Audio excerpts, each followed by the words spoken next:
ಶುಭೋದಯ, ನಮಸ್ಕಾರ, welcome to Yoyo Kannada. ಈಗಾಗಲೇ ರಾಜ್ಯದಲ್ಲಿ ಕಾಂಗ್ರೆಸ್ ಸರ್ಕಾರ ಆಡಳಿತದಲ್ಲಿದ್ದು, ಗ್ಯಾರಂಟಿ ಯೋಜನೆ ಬಳಿಕ ರಾಜ್ಯದಲ್ಲಿ ಕಾಂಗ್ರೆಸ್ ಪರ ಅಲೆ ಇದೆ ಎನ್ನುವ ಲೆಕ್ಕಾಚಾರದೊಂದಿಗೆ ಇಬ್ಬರು ಬಿಜೆಪಿಯ ಪ್ರಮುಖ ಶಾಸಕರು ಕಾಂಗ್ರೆಸ್ಗೆ ವಾಪಸ್ ಮರಳಲು ಪ್ಲಾನ್ ಮಾಡಿದ್ದು, ಅದರಲ್ಲೂ ಲೋಕಸಭಾ ಚುನಾವಣೆ ಹೊತ್ತಲ್ಲಿ ಇದು ವಿಜೇಂದ್ರಗೆ ಮತ್ತೊಂದು ಶಾಕ್ ನೀಡಲು ಸಜ್ಜಾಗಿದ್ದಾರೆ. ಹೌದು, ಈ ಬಗ್ಗೆ ಈಗಾಗಲೇ ಮಾಹಿತಿ ಸಿಕ್ಕಿರುವ ಬಿಜೆಪಿ ರಾಜ್ಯ ಘಟಕದ ಅಧ್ಯಕ್ಷ ಬಿವೈ ವಿಜೇಂದ್ರ ಅವರಿಬ್ಬರನ್ನ ಮನವೊಲಿಸುವ ಪ್ರಯತ್ನ ಮಾಡುತ್ತಾ ಇದ್ದು, ಆದರೆ ವಿಜೇಂದ್ರ ಮಾತಿಗೆ ಒಪ್ಪದೆ ಕಾಂಗ್ರೆಸ್ಗೆ ತೆರಳಲು ಸಜ್ಜಾಗಿ ನಿಂತಿದ್ದಾರೆ ಎಂದು ತಿಳಿದು ಬಂದಿದೆ. ಕೇಸರಿ ಪಾಳೆಯದಲ್ಲಿ ನಡುಕ ಹುಟ್ಟಿದೆ ಎಂದು ತಿಳಿದಿದೆ. ಕಳೆದ ಬಾರಿ ಕಾಂಗ್ರೆಸ್ನಿಂದ ಆಪರೇಷನ್ ಕಮಲಕ್ಕೆ ಬಲಿಯಾಗಿ ಬಿಜೆಪಿಗೆ ಜಂಪಿಂಗ್ ಮಾಡಿದ್ದ ಇಬ್ಬರು ನಾಯಕರು ಇದೀಗ ಬಿಜೆಪಿಯಲ್ಲಿನ ಬೆಳವಣಿಗೆಗಳಿಗೆ ಬೇಸತ್ತು ಇದೀಗ ಯಲ್ಲಾಪುರ ವಿಧಾನಸಭಾ ಕ್ಷೇತ್ರದ ಶಾಸಕ ಶಿವರಾಮ್ ಹೆಬ್ಬಾರ್ ಮತ್ತು ಯಶವಂತಪುರ ಶಾಸಕ ಎಸ್ ಟಿ ಸೋಮಶೇಖರ್ ತಮ್ಮ ಶಾಸಕ ಸ್ಥಾನಕ್ಕೆ ರಾಜೀನಾಮೆ ನೀಡಲು ದಿನಾಂಕ ನಿಗದಿ ಮಾಡಿದ್ದು, ಗೊಂದಲದಲ್ಲಿದ್ದ ಇಬ್ಬರು ಶಾಸಕರು ಇತ್ತೀಚೆಗೆ ಆಪ್ತರ ಜೊತೆ ಸಮಾಲೋಚನೆ ನಡೆಸಿ ನಿರ್ಧಾರಕ್ಕೆ ಬಂದಿದ್ದಾರೆ ಎಂದು ತಿಳಿದು ಬಂದಿದೆ. ಹೀಗಾಗಿ ಮುಂಬರುವ ಲೋಕಸಭಾ ಚುನಾವಣೆಗೂ ಮುನ್ನವೇ ಪಕ್ಷ ಬಿಡಲು ತೀರ್ಮಾನ ಮಾಡಿದ್ದು, ಲೋಕಸಭಾ ಚುನಾವಣೆ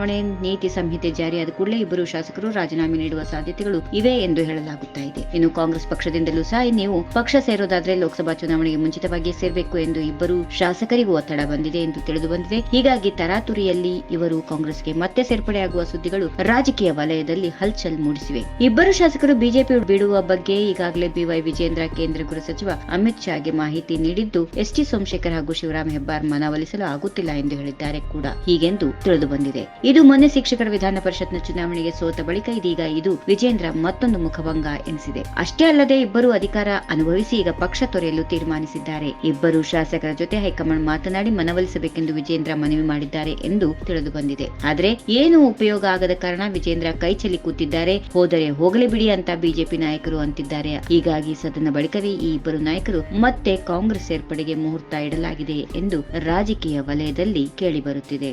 if you like this video, ಬೇಗ ಲೈಕ್ ಮಾಡಿ, ಕಾಮೆಂಟ್ ಮಾಡಿ, ಶೇರ್ ಮಾಡಿ ಹಾಗೂ ಯೋಯೋ ಟಿವಿ ಕನ್ನಡವನ್ನು ಸಬ್ಸ್ಕ್ರೈಬ್ ಮಾಡಿ.